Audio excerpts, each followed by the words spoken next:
Yan, kami pupunta doon sa pinagtaniman ng saging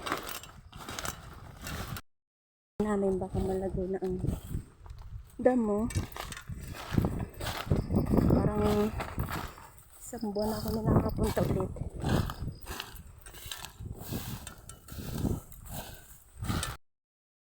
Hindi ganda ang saging din. Yan ang matibig.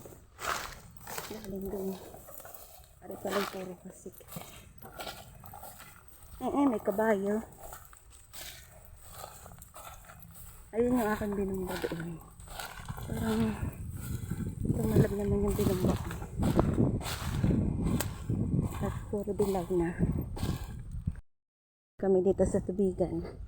Ba, may ano yan. Hinasikan ng abuno lang ng tubig.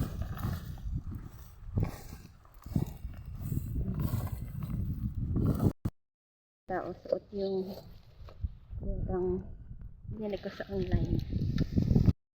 Ganda yun at kahit itapak sa putik hindi na iiwan. Guys, malapit na kami sa yung tuyo-tuyo na yun. Nadamo. Nandito na kami sa ito yung aking binumba noon. Parang nadaan.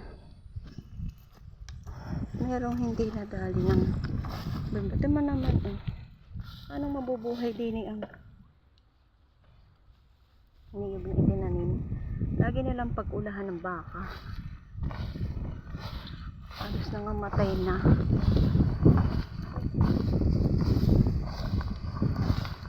Ayan, isa pa dito tuladihan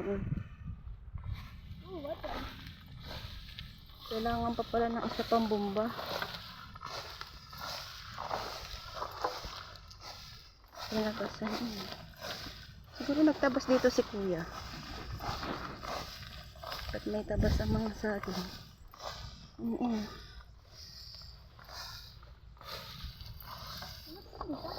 Doon sa tabi.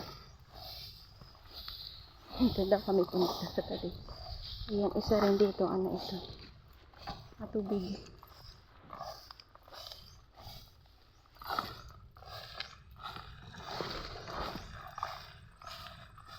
Kailangan pa nitong isa pang bomba.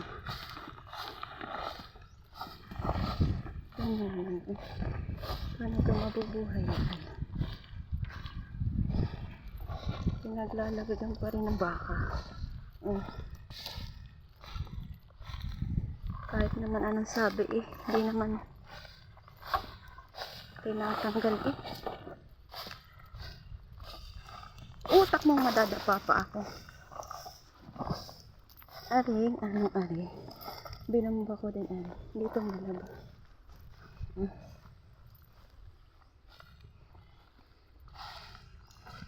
Tingnan ko din yung mangga.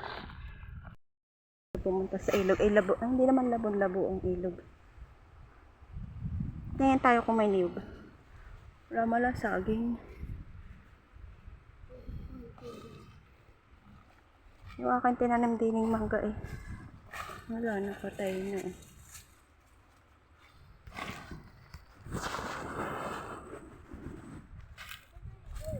Maganda tayo sa ilog. Wala lang hindi naman tayo nagpunta dito para mag-ilog. Walang bunga ang niyog yung isa meron.